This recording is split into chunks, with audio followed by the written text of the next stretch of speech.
thanks for joining me here. Hey, it's going to be tube testing time on this radio, which I have plugged in and powered up, and absolutely nothing happened here at all. So my first suspicion is an open filament in one of these tubes. So I might as well go through them. It's not a bad first step anyway, just to put the tubes through a tube tester. And so I have a couple tube testers. I'm going to be using this guy. This is a fairly well-known model called a Stark 966. It's a pretty good tube tester, and I'm going to get going. And the first two I'm going to test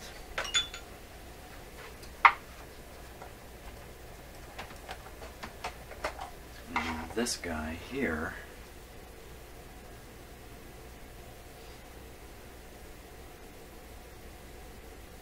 Very interesting. The base says Marconi, Radiotron. That's a pretty old term. But right on the side of the glass, it amazes me, it says made in Japan. Really? This was made in Japan? I'm a little bit stunned. Anyway, let us test it. It's a 12SA7.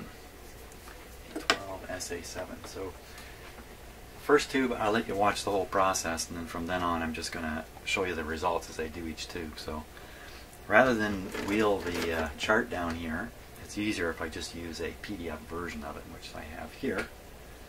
So, 12SA7. 12SA7. My tube tester used to be owned, I suppose it was bought new, by the Laredo uranium mines. So I think I probably mentioned this on previous videos. I'm just looking for 12 here, 12. I'm sure they were using it to test the vacuum tube that is in Geiger counters. That's why a uranium mine would have one of these. Okay, I think I'm finding it here. 12SA7. So, well, that's a little interesting. First thing it says is, it gives the settings here, and then it says, use this setting for short check only. And then you change the settings, and then it says, do not check for shorts. Okay, something special about this tube I need to be careful with. So 12.6 filament. The heater terminals are JR. And the dial settings are 5346, 5346, and the last number is a 7. Bias, okay, bias doesn't matter. Nothing matters because all we're doing is checking for shorts here. Okay. This is the tube with the open heater. It won't even heat up now. We don't even have to push any test buttons to find out. No, it's heated up. I can see it there. So we're just testing for shorts. The way this tester works is it has a neon light here. This light comes on and stays on during the short test. Then there's a short inside the tube. So we'll go through it. You see it flashing. The flash doesn't matter. So no shorts in the tube. Now, we now change the settings to 5406. 5406. Last number is still 7. 30 on the bias setting. 81 if you like English on the dial. And I'm sure this is just a regular P4. So this tube has to test above 1890. So we look on here. Let's look on here a little bit. I got a little bit of a better view here. So we look on the meter. And what did I say? 1890. That was a very good year for electricity. 1890. So on the 3000 scale, 1890 puts you right up in almost in the center of the good band here. So it's got to go above here. Here we go. Wow. No question about that tube being good. Hey, Japanese tubes. You know what, that might be make sure your tubes are Japanese. That's still a mystery to me, how that happened. Okay, next tube on the hit parade here. So give me a chance to make sure these tubes are in the right sockets too, but they probably are. 12 SK7. Okay, so I'll set up for that and we'll see what the result is. Okay, settings are done. In we go. Watch this light now when I plug this in and see if I'm telling the truth. Wait a minute. Oh, yeah. See, can you see that flicker on the? Very hard to see in the video, and I can certainly see it with my own eyeballs. I also saw a teeny little spark out of the corner of my eye in there. So I don't think this one's going to be like the last one. Give it a couple of minutes. You would normally expect only one of these to have a burned out filament in it.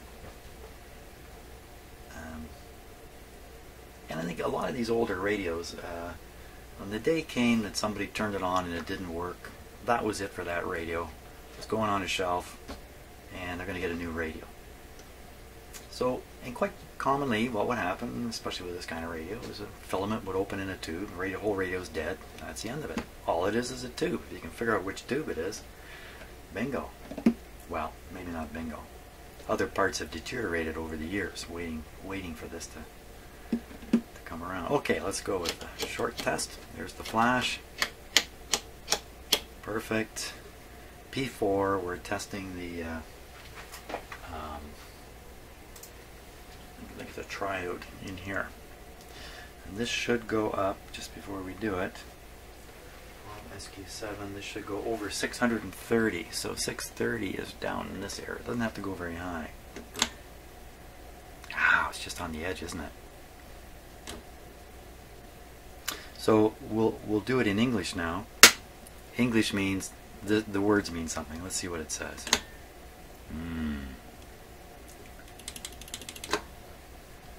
This really doesn't mean the tube is shot, but clearly this one's a little weak. It's got two diodes in it. We'll test in a minute. Those probably aren't a problem. It's a question of this function right now, the triode function.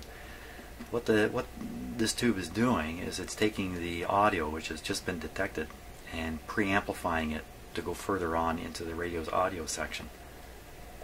Yeah, see, that's quite warm already. Oh, you can't see my hand, can you? So I'm just going to carry on here. I'll keep the video rolling this time because it's just a couple settings I need to change. SQ7 0503 with a 6. 0503 with a 6. 0 and 0 because it's a diode. I'm not sure we really need to do the short check, but why not? Just in case. And now we don't push P4. We push the diode button. Bing. Now, diode OK on this tube tester. You can see right here it says diodes OK. So when I push the button, it's up above that. There we go. Okay, and now the next set of settings here for it.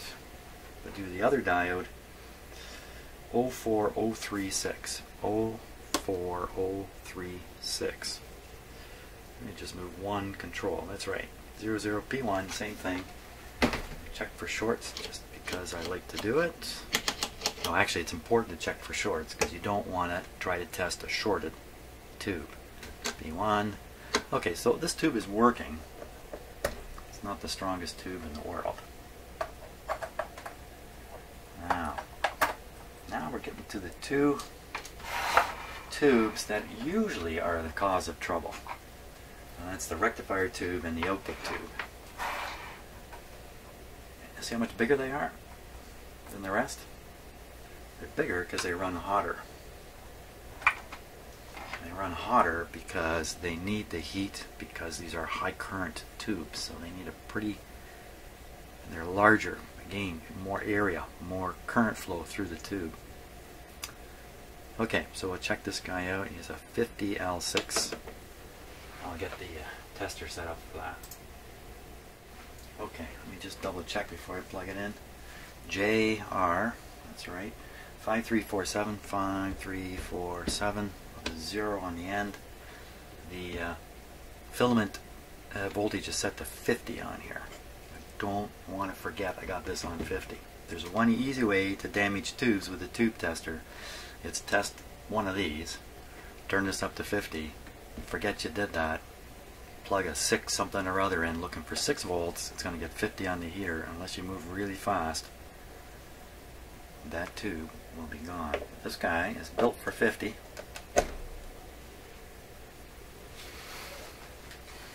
Okay, I can see it heating up. That's good. Now, what's he supposed to come up to? He's supposed to do just over 4,000. So 4,000, I'm on the 6,000 scale. 4,000 is right about here. Good, no shorts. Got the flash. And what does it do? Wow! Oh, look at it drop. What was that? Why, not quite normal. Let's try it again. That's kind of funny, eh? What I'm going to do is I'm going to do the life test. Now, the life test simply drops the supply voltages to the tube.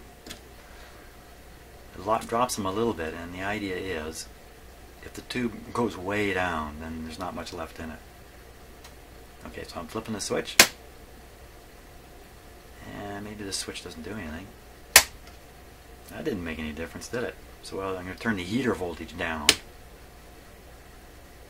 That's a stupid thing to do. Down to 35 volts from 50, so that's quite a drop. Don't know if I'm really proving anything. Turn it back up. I don't know, maybe it's the first time the tube's been heated up in 30 years and this is what it does. Let me try again, see if it leaps up when I push the button. Because it leaped all the way over to here and then came back. Yeah, it kind of does the same thing again, doesn't it?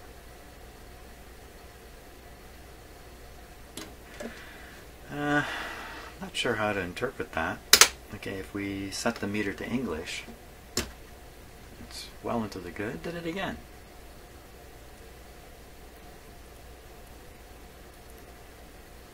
Yeah, I don't know what to make of that effect where it swings up and then sinks back. But the tube is working. So we're not worried about that. The tube is going to work.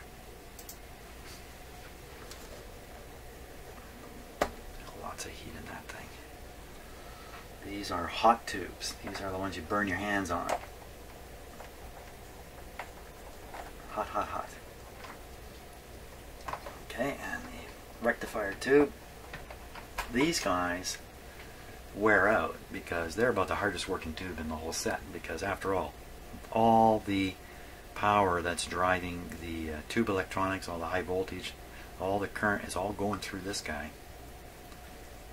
He's got to handle it. So before I make that mistake, let me turn this down. I think this is a 35 something, isn't it? It's got to be a 35 something. Oh, 35Z5 right there. Okay, I'll set up the tester on this. Well, something interesting about this tube. The first test I'm doing on it is labeled ballast. There's 2 tests to do on it. First one is called ballast. I'm not sure what they mean by that. I mean, a ballast is usually some kind of resistor that's throwing away some power for the sake of other components in a circuit. Here's the 35Z5 here. I don't see anything unusual on the tube. It's just got a cathode and anode, a heater. The heater is center tapped. The center tap is where the light is connected.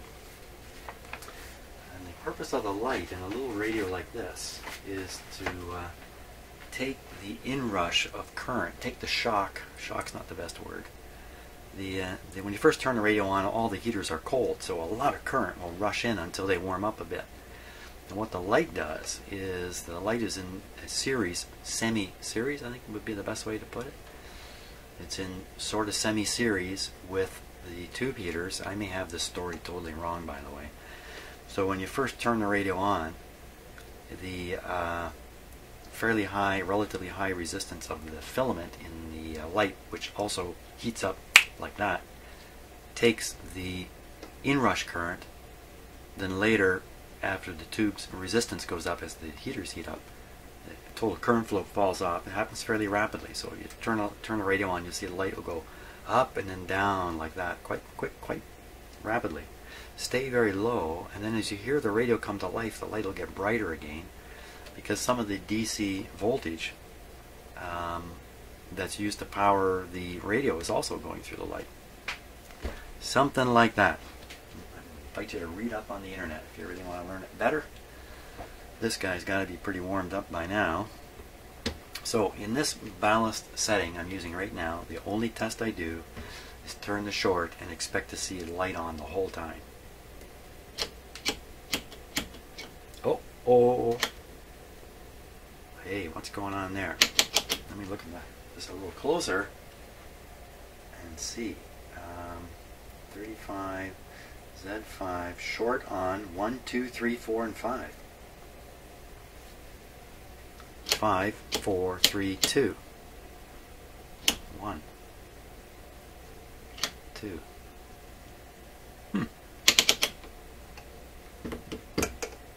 Well, I don't know how to interpret that exactly. It's not matching the expected test results. Well, let's carry on. We'll test the rest of the tube now, because I really am not sure what we just tested. JR, I'm just going to change the settings while you're watching. JR, make sure I don't make a mistake here. 0507. 0507 with a 0 bias. It's a rectifier tube. 60 on the English. P3 for a rectifier. Okay, we'll do the short test. Nothing showing. Ready now. What do we get for this guy? Rectifier. Says good. So, you know, I'm just going to ignore that other test result. Turn down the filament voltage right away so I don't forget. So basically we got one tube with an open heater. No surprise at all. Ow, ow, ow, ow. That's definitely a hot tube. Hot, hot, hot. Hot tube. So I gotta fish out a 12 SK7. Shouldn't be too hard. And we'll see if I can find a good one. Okay, here we go on a replacement. 12 SK7.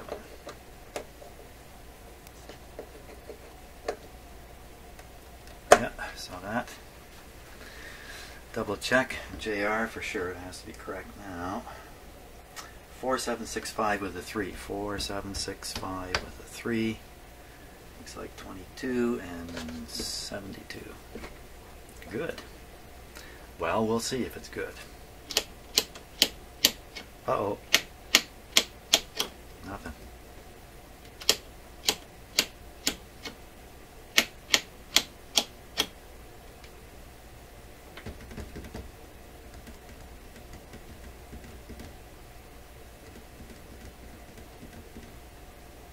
Okay, we'll push the button here. Just thinking a little bit. Nothing.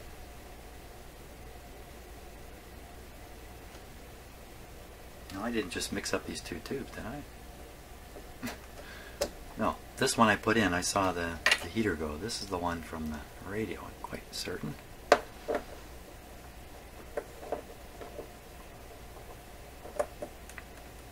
no action on the pilot light here. Hey, it's a dud. I have to dig up another one now. 12 SA.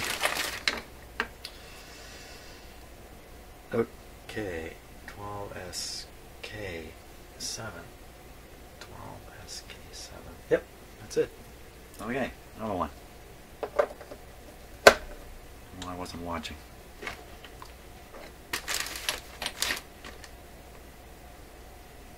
Now, if you notice in the radio there's a glass tube here, it's just possible it really requires this 12 SA7 metal tube. Keep that over there. Okay, ready on the short test. There we go. That's a little better. And P4. She's good. Okay, so we'll take this guy right out, stick him right in the radio. So I don't confuse myself here. So now we think we got a full set of filaments in here. So the radio should operate now. I'll keep the 12 SA over here. Whoops, keep it handy. These two guys, I don't normally throw my tubes out, but I put a big X on them. They're not working. You know what? This one heated up. Let's try it again. Maybe 12 SK7 for sure.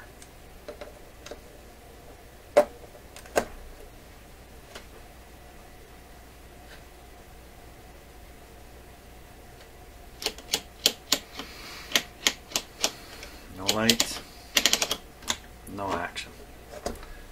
So who knows what happened to it? The heater's good in it. Okay, I think we're ready to test the radio again, so let me get my bench cleared for that. Okay, I think we're ready. I put the light bulb back in the socket here. It's best to have a light bulb in these sockets on this kind of radio because of what I explained earlier about it somehow taking the shock of the thermal, I guess the inrush of current, what I really want to say. Consequently, these bulbs take a bit of a beating and they tend to burn out and they need to be replaced. They need to be in there. And I'm guessing that's the correct bulb. I really don't know. Hey, I should check the position of these tubes before I put power in here because there's a... Where did I find the tube chart? I found a tube chart. Where did I find the tube chart? Tube chart is on the bottom of the radio here. Let's see what it says.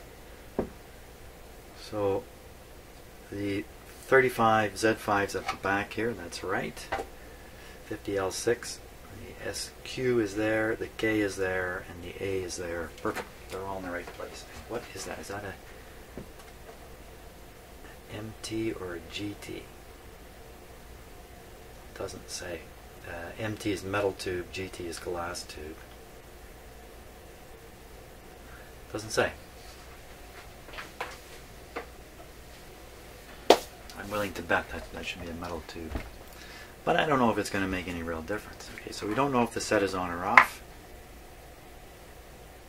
Let's find out. Okay. Here.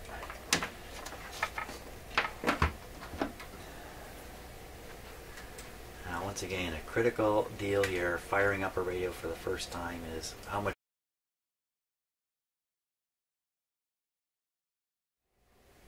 Well, that was a little bit disappointing. So a couple hours has gone by.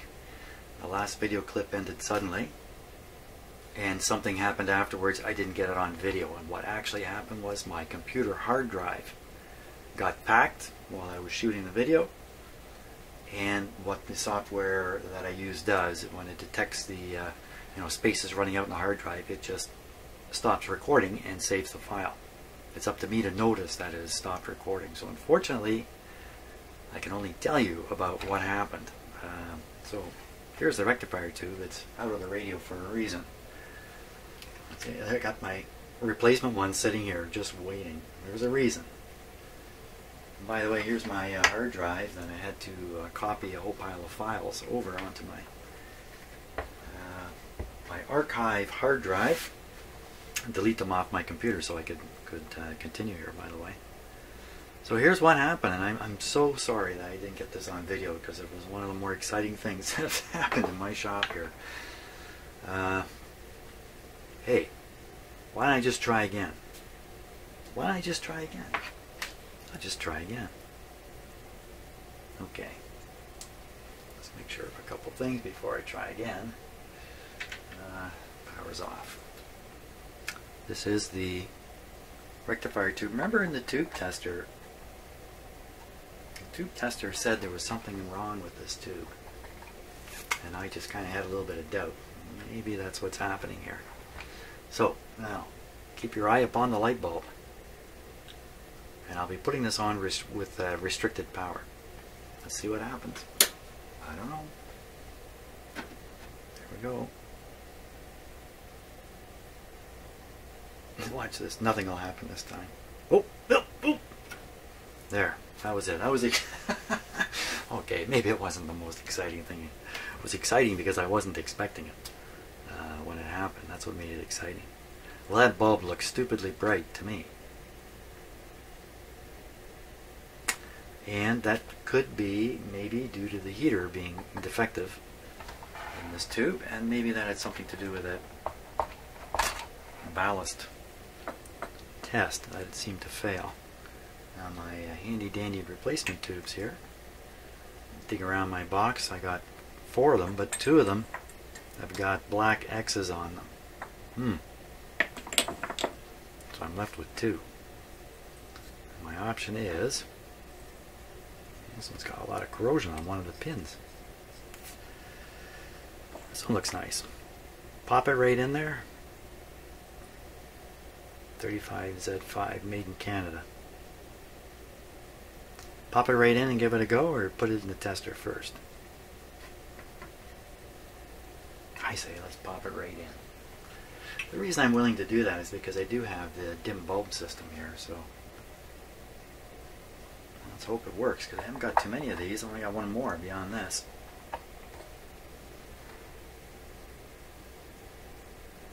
Okay, I think I'm ready. Is he ready? Well, okay. Hopefully that came across on video. Maybe that idea about not testing this tube first was not the best idea.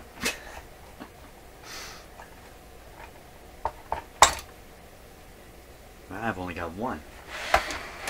Okay, gotta bring out the tube tester. Gotta do it. Gotta bring out the light bulb. Okay, so just for fun I brought out my other tube tester. We'll set it up for a 35 Z5. So 35 volts on the filament.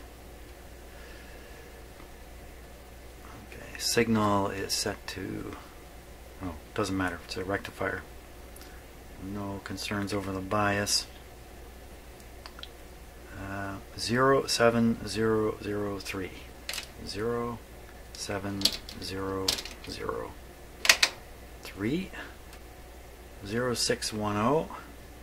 0610. Sensitivity 23.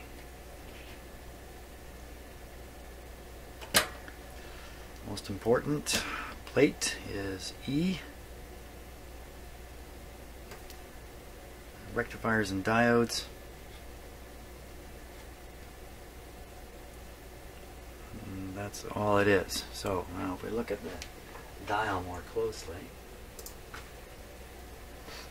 okay, so you can see it says diodes okay, and then here it says rectifiers okay. So we're hoping this is gonna go up in this area, and I'm going to do a shorts test on this also when I put the tube in. And how come this, now this tube tester doesn't have that other test? Oh, that's interesting. It doesn't have the test that we did that discovered the anomaly. I think this newer tube tester would just be better, but maybe not. Okay, so we'll 35. Got it all set. Didn't do anything dumb. Double checked. Here we go.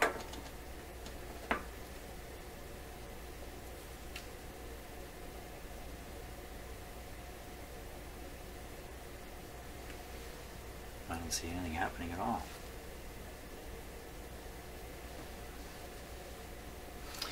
The pilot light will dip on this one also when you well,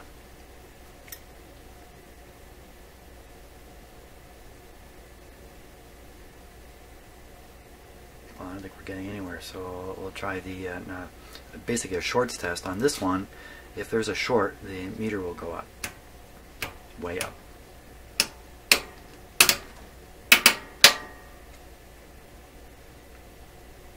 Well, I can't imagine there's anything going on in there, but I'll flip the switch here. Nothing. So when this kind of thing happens, even though we have some reason to think this tube is defective to begin with, I always like to think, oh, I'm doing something wrong right here. So filaments 35 07003 0610. Huh, it's all correct. Ah, man, I gotta find some good tubes here. So that was that's the one I tried. Yeah. Now, where's the original? Okay, so here's the original that came out of the radio. I'm going to put that in here. Oh, I'm showing it to the wrong camera. There you are. See what this one can find out about it. The last one, I think I saw the pilot light tip there. Yeah, it's lighting up.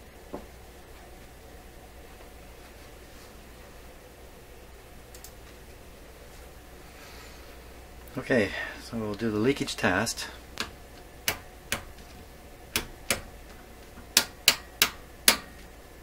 Can't say I've ever done this test and seen something, but maybe I just don't remember. And now we're ready to flip the switch.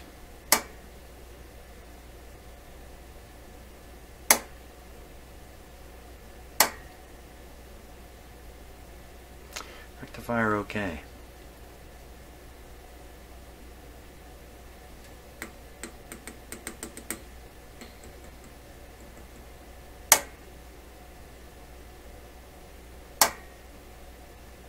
The reason I'm doing this is because I don't know what to do. It's testing fine.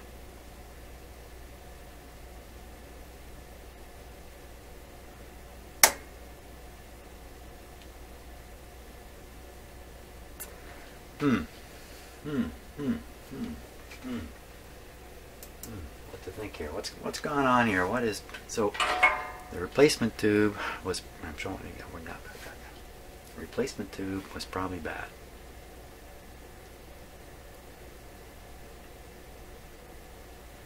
Filaments open in it.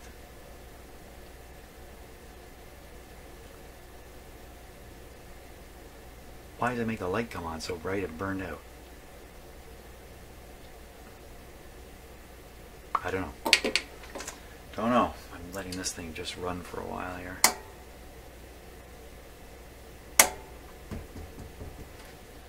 Wrong light bulb?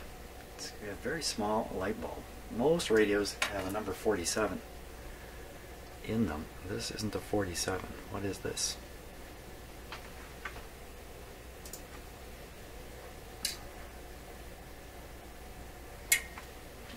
Give me 1 second here.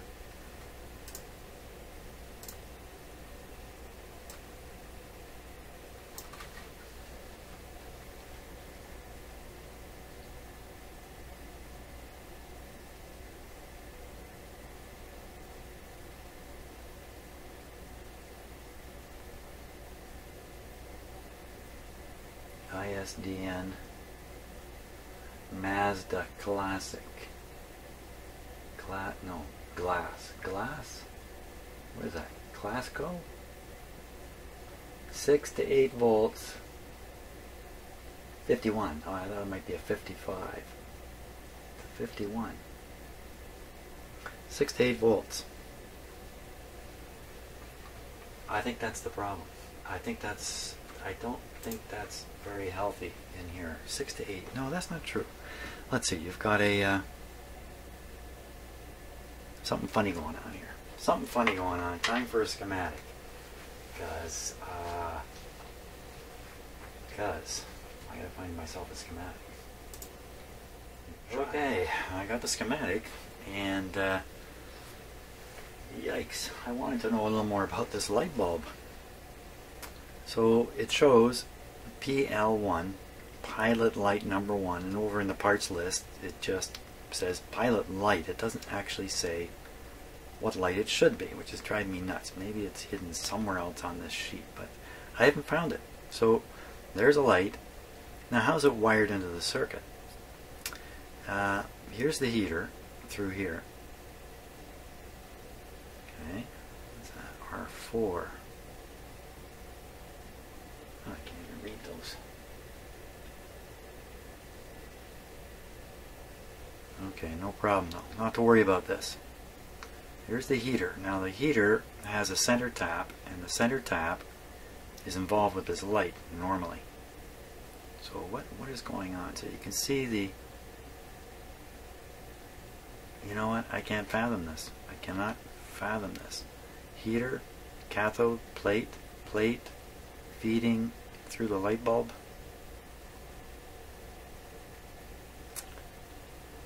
Yeah, you know what? I gotta study this a little bit. It's not coming through.